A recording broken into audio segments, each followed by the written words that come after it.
Бүгүнкү күнү эл муктаж болуп турган кесиптер көп. Өзгөчө ветеринардык дарыгер-адистер, агрономдорго зар болгон, чаңкап суусап тургандарды көргөндө кайран союз деп иштен тынып, күрсүнүп ким болосуң? Темирбек Касымбеков мына ушул муктаж болгон кесиптин ээси. Улам жаш өйдөлөп барган сайын жаштарга өзүнүн уулдарына мал дарылоонун терең сырларын үйрөтүп келет. Тоң өрөн эле эмес, бүтүндөй Кыргыз өлкөсүнө таанымал адам.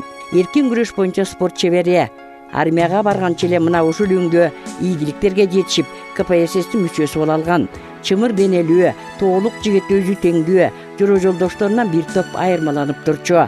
Спорт ден соолуктун булагы деп тынбай машыгып, ар улуттан келген жаш жоокерлердин арасында Кыргыз деген улуу журт бар экенин айдын жарыгындай көргөзүп койду. Элинин ачын айланып, тогуна толгонуп, баш көтөрбөй эмгек кылды, иштеди. Билимин жогорулатты. Армиядан келер Эрзамат Фрунзе шаарына келип, айыл чарба жогорку окуу жайына өтүп окуду. Студент болуш үчүн не деген түйшүктүү күндөрдү башынан өткөрбөдү. Тил билбеген айылдык жигит, бирок илирээктүү болгондуктан улам нечен деген комиссиядан өттү. Өтпөй калды дегендердин, өткөндөрдүн да тизмесинде жок болуп чыгып, айран таң калтырды. Чечкиндүүлүк, көшөкөрлүгү акыры жакшы ой максатына жеткирди. Болгондо да борбордук вузга бакыйган студент болду. Болуп аткан бул апат, кырсыктар, суу ташкыны, жанагы уруш талаш, бул элдин өзүнүн мындай тынчыраак, мурунураак ошо эмени кармап жүрсө, ошол жерде бул суу ташкыны деле Кудай Тааламдын бир эмеси. Жана мен Баткенди көп ойлойм. Жанагынтип согуш болуп кетип атат. Ал дагы мурун тынчсызданып жүрүшкөн жери. Эми жетекчилерге оодарып атышат. Жетекчилер ушундай кылып атат, тигиндей кылып атат деп атат. Мен дагы эл дагы тынчыраак жашап, ынтымакта жашашы. Андан тышкары Кудай Тааламдын апатынан кичине сак болсун деп жанагы тилөө жасап жүрөбүз биз. Жанагы анда санда болсо дагы тилен жүрөбүз, ошо тилек кабыл болот. Жакшы жагын тилесек, жакшы жагын эмессек. Анан мына кайсерде чыр болсо ошол жерде эме апат жүрүп атпайбы? Мен дагы ошону ойлойм, ушул Кудай Тааламдын эле бир сыры го деп ойлойм. Балким пейилибиздин ошол. Ошон үчүн ошону түздүрсөк деп атабыз. Мамлекет деле жакшы аракетин жасап атат азыр. Ошолорго эмесин берип атат, жанагы Кыргызстандын эң өзгөчө мыйзам ошол жака берип атат. Эми ошону туура кабыл алышса ошолор, ошону туура жүргүзсө, ошого бияктагы 7 регионго бербей, ошол 1 регионго берип атат ошону. Чекерабыз бекем болсун. Чекерабыз бекем болсун деп, ошону эл колдосун. Ошол жерден качпасын. Наоборот, бекемдесин деп эле биздин балдар деле. Мына кандай коогалаң болгон ошол жерде балдар кой, ошол элди сактап калалы деп чыккандар да болду. Анан кыргыз эли ошентсе дагы бирине бири күйөт. Кана мына оору сыркоодо эмне болду? Адеп апат башталганда бүт колунан келгендин баары болгон жардамын көрсөтүп кирди колунда жокторго. Иштебей калгандарга колунда болгондор продуктусун, малын союп, ортого коюп, продуктыларын берип турду. Буга башка мамлекетке караганда биздики күйүмдүү экени билинди. Анан биз жанагынткени менен Кыргызстан бирине бири башынан күйүмдүү болуп келген. Күйүмдүү эле. Азыр эл мына менин ушул эле айылда жаманчылык андай мындай болот, мындай жапырт келип туруп калышат. Андай мындай болгондо жапырт чыгышат. Сеники меники дебей. Ошондой ынтымак керек. Аны кармай турган ошонун карыялары дагы, ошонун билгендери дагы ошентип туруш керек. Анан өзүмчүл болбош керек. Бул өзүмчүл көпчүлүк байларда болот. Меники эле болсо экен, элде болсо экен дебей эле, жанагы айткандай туягыбызды санап эле, ушуга өтүш экен деп эле отуруп анан кетебиз. Ал бизге апа да болбойт. Ал жыйнаган оокатты көрбөдүкпү? Биздин президенттер эмне болду? Жыйнап алып жоголду. Анын баары опа болду алар. Ошол жакта эле жок болот алар. Ал мына аларга жетет эле деп башына кенедей нерсе. Кыргызстандын алтынын уурдап, Кыргызстандын байлыгын уурдап, башка жерге барып мына өз мамлекетинде жолой албай атат. Ошондойлорда сак болуш керек. Жерге укса болуп, элге укса болуп. Конечно, элди туулган жерин, туушкандарын самайт да. Бүттү алар. Эми бул Кыргызстанда сабак деле болду бул. Эмки жетекчилерибиз ушул сабакты көрүп кичине элге, журтка өздөрүнө жетет. Жанагы жасаган анткен өздөрүнө берген эмес эле жетет. Бир кишиге жананчалыктын кереги жок. Бала бакырам дейт, бала бакыра өз оокатын өзү кийин кылат. Анан ошолорго деп топтогонуң менен анын баары калат. Атаныкы балага жукпайт. Аны деген өзү жасаш керек, өзү аракеттениш керек. Мына кандай жазуучулар, жанагы эмелер көрсөтүп атпайбы балдары кандай эч өзүмчүл болбой. Ошонун баары жазып деле атпайбы? Койгула.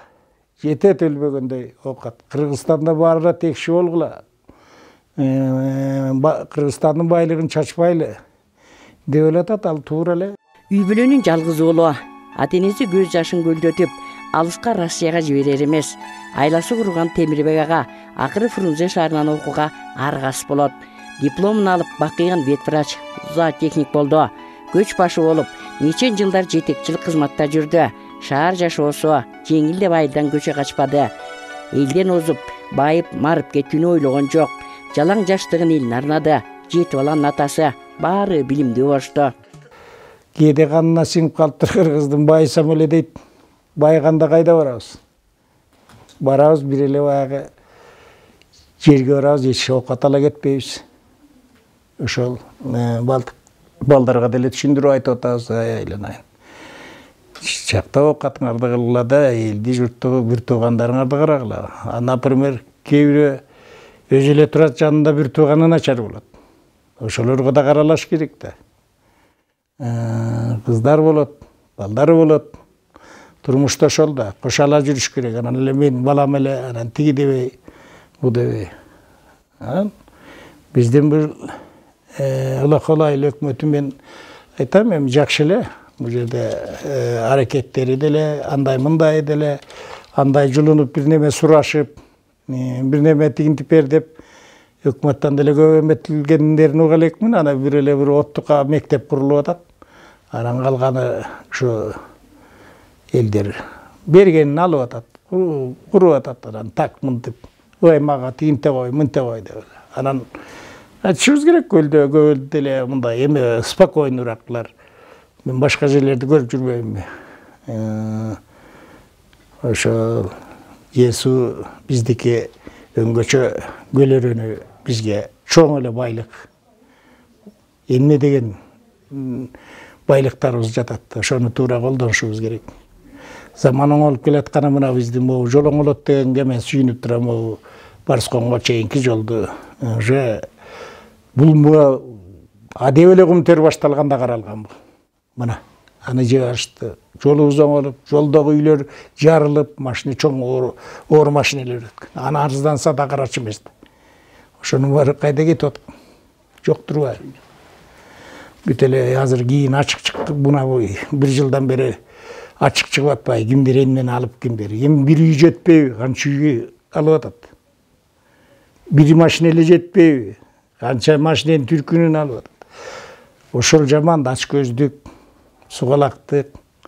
Мен болсом дейт. Мына тиги жерге болуп кыйын сүйлөп атышты эле. Жогору эмеге отуруп, алтакка отуруп ашып сүйлөп атты эле, баарынын былыгы чыгып атат. Ошонун баары кыйынсынчы. Ой, мынтиш керек, дейиш керек. Мына ушу жасап коюп гана актанып гана жата бергенде. Ошонун баарын азыр туура эле кылып атат. Туура камабаса дагы жанагыны кустуруп атканына мен сүйүнөм да. Эми камагандан деле эме чыкпайт. Самый кыланы ошону төлөсүн. Жетет, бир аз нерсесин алып калсын да берсин элге. Ошол мамлекет оңолсун.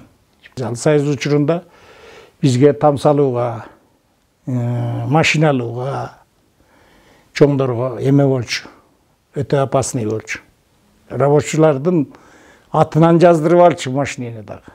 Ушул кыйын сугатчы, кыйын чабан дегендердин атынан, кыйын сааңчынын атынан, килем алса да ошонун атынан алчу, чоңдор алалчу эмес. Чоңдорго коркунучтуу болчу. Кылт десе, тияктан парт билетин дагы же кызматын да алып эме кылып койчу. Анан азыр андай жок. Азыр деле каралган да жанагы эмеңди, байлыгыңды көрсөт деп атпайбы? Анан көрсөтпөй эле көрүнгөнгө жазып эме кылып атпайбы? Биздин замандагы эмебиз, аң сезимибиз жана эмелерибиз башкача. Азыркыдай күйөөдөн ажырашуу, анан күйөө менен айтышуу деген бизде жок болчу ал кездечи.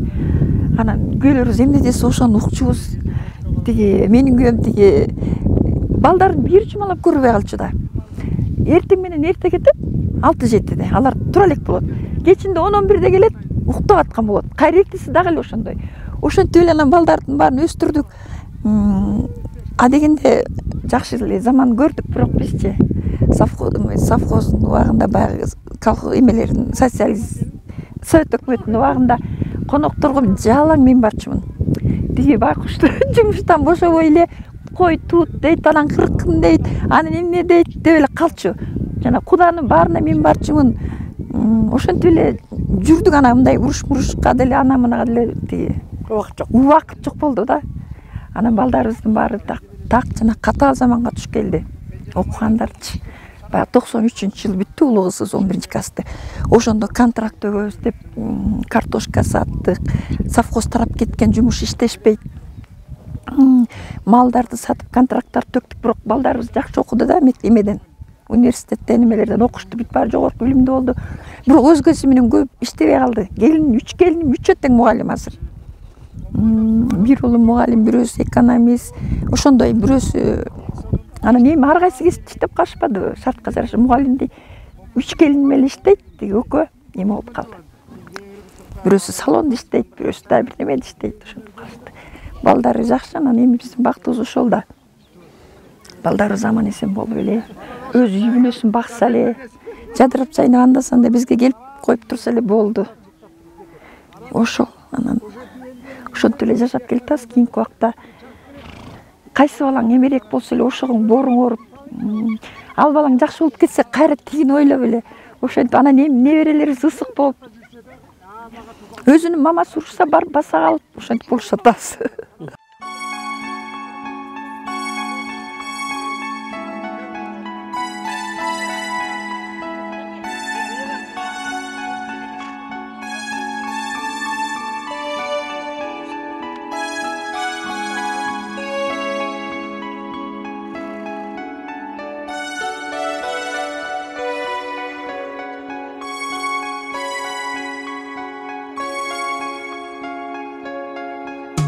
Туылган жердин топурак алтын дейт биздин каарман.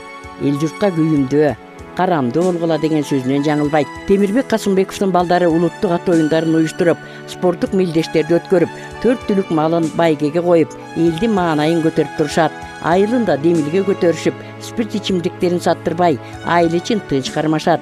Жаштар арасында уруш-мушташ деген жок кесе. Ал эми Темирбек ага дайле болсо өз сүйгөн кесибинин устаты.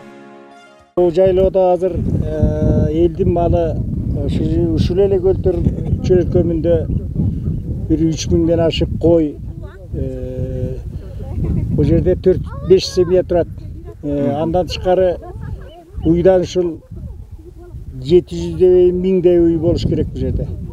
Чоң төрү менен ушул көлтөрдө. Андан тышкары жылкыдан дагы ушул 700дей жылкы бар. Ар бир үйүрдү санаганда эле чоң төр менен ушул көлтөрдө. Элдин малын чын эле бул жерде сактап, ушул 3 ай 4 ай турат ушул жерде. 4 ай тургандан кийин ылдыйлап кыштоолорго кийин октябрда, ноябрда түшөт, ага чейин сырттан топоздор келип туруп калат. Ошол быйыл жыл раз жаанчыл болуп кичине чөптүн чыгышы жакшы. Ошол эми силерге берекесин берсин, берекесин берсин. Бөлөк жактын малы жок да, байке. Бул жерде эми Орошуликтин бир аз малы бар. Ара көпчүлүгү Алабаштын малы келет. Анан эми биз алардан корумак белек. Жер корубайбыз. Биздин мал аякка барат. Алардын малы бизге келет. Астын кайылдын малдары да келет.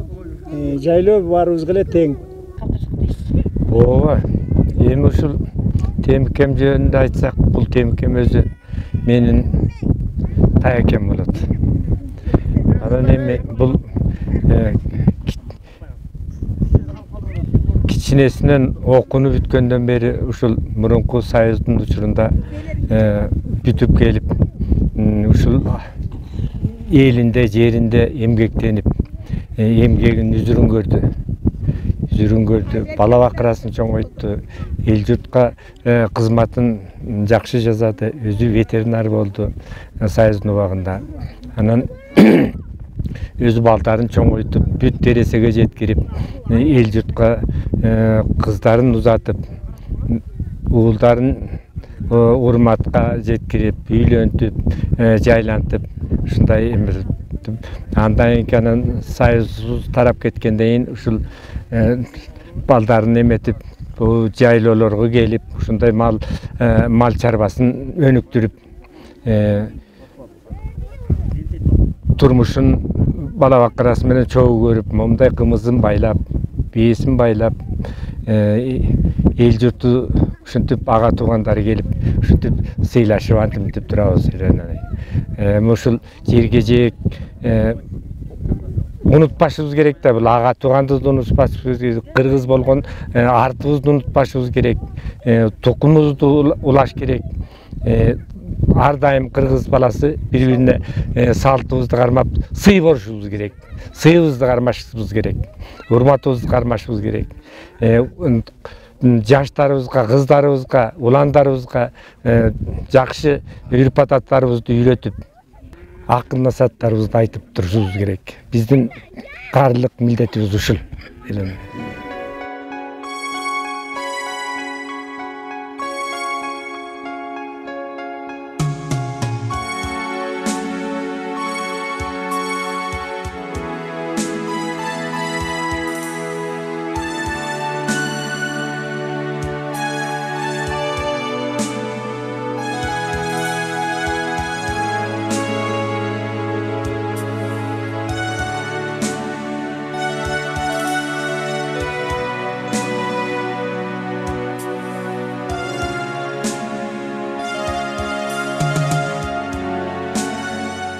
Baktık da araya çöp salıp geldi. 3 gün takır çöp koymadı. Anan ayağında dışka çıkarsak takır yerde bunday çöp yok da. O yerden toyup gelip kuratmadı. Geçen o yerden bu çüçü al üyde salgan çöpün diyeceği. Bunlar degen dağına kayberen de. Bunlar hem jakşı bunday. Zatratası az da. Tolken bunun bir zaman jeri giyin karışkırlar. Çoğaldı. Emne deseng bular balasın tuğanday mınday alısırak ottop ketет da.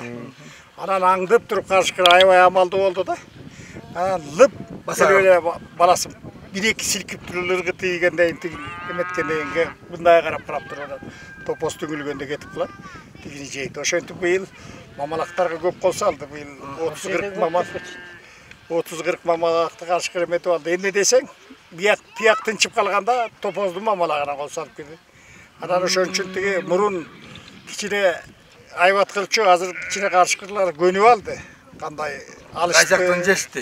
Өңгөчө жанагы молоднягычы 2 жаштар. Мамалактарын терип кетет.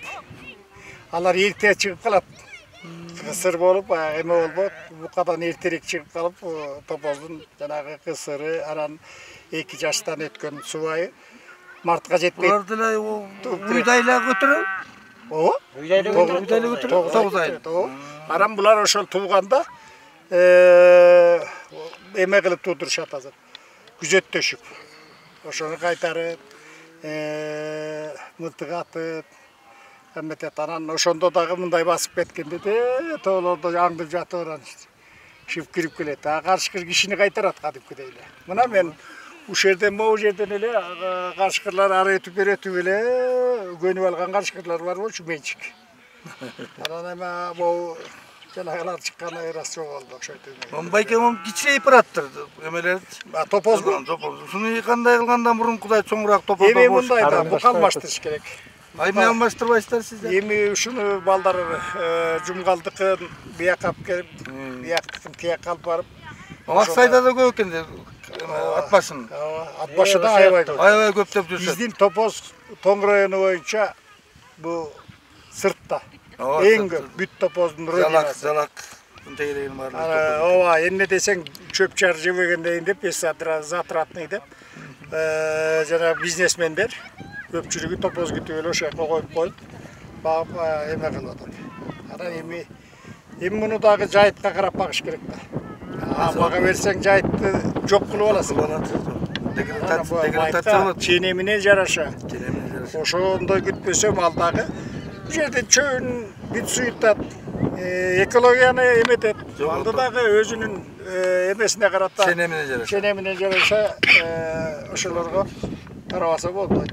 Кыргыз жоюлмайынча, кыргыз жок болмоюнча бул салт калбайт болуш керек. Биздин каныбызда калган. Баягы келген конокту эч качан кыргыз эли чык деген эмес. Биринчиден, экинчиден даам татырып үйүнөн чыгарган эмес. Андан кийин ушу мейман достугу. Кайсыл убакта болсо өзү ичпеген чайды, жакшы тамагын, жакшы сыйын, жакшы төшөгүн ушул конокторуна берип келген да. Эми бул биздин салт кыргызда жоголбойт болуш керек деп ойлойм. Андан кийин эми булар деле адыр такыр жок болуп кетти деп айтууга алыспын мен.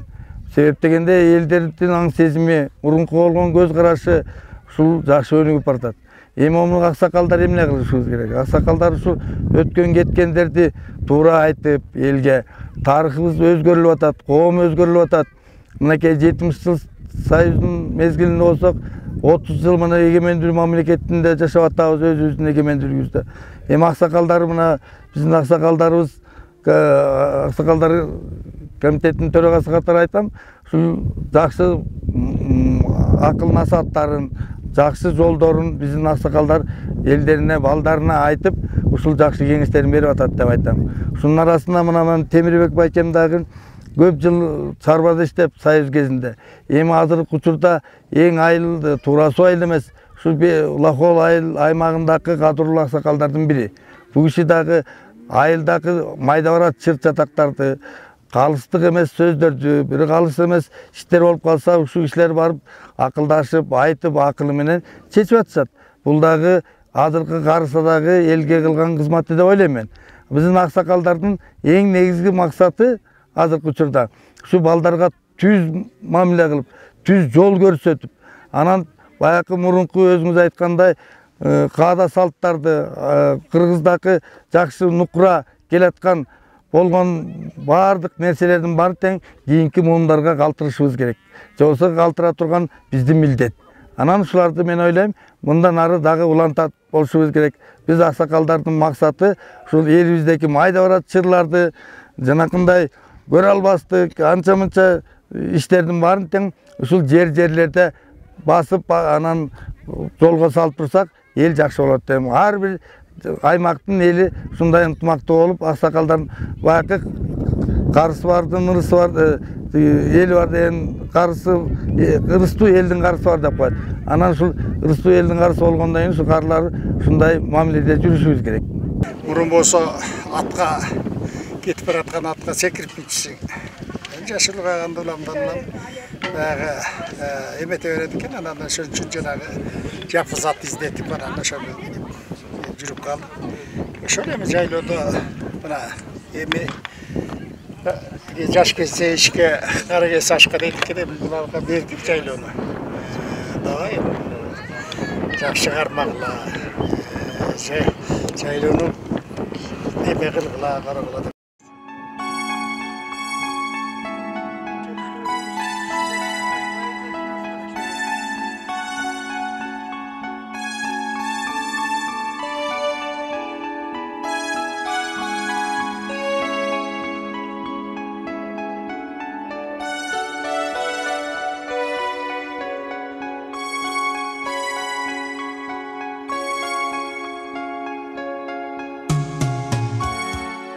Менагүл Букуева эже өмүрлүк түгөйүн жардамчысы, жеңилин жерден орун колдон алган эң жакын адамы, үй бүлө бүтүндөй бир мамлекет, коомдун пайдабалы.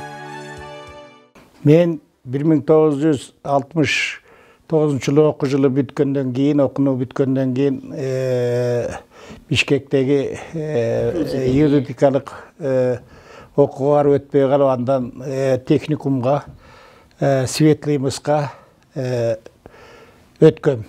Аны 1971-жылы бүттүм. Ошол жылы бүткөндөн кийин айылга келип, ошол жерде иштеп атып, армияга кеттим. 1-разряд күрөш боюнча өзүмдүн эмем бар болчу, күбөлүгүм. Ошону менен барып армияда спорт ротада служить этип калдым.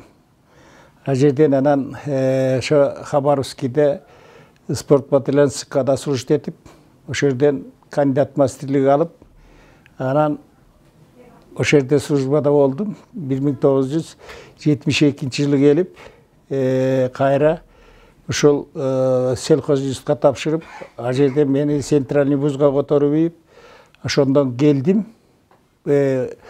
Үйдөгү байланышыма каратып, окууга мүмкүнчүлүгүм болбостуктан, кайра келип, заочный кайра институтка тапшырдым. Анан мен ошол жерде институтка тапшырып атканда эң строгий эле ал жерде. Бардык эме менен мен армиянын характеристикасы менен, формасы менен келгем.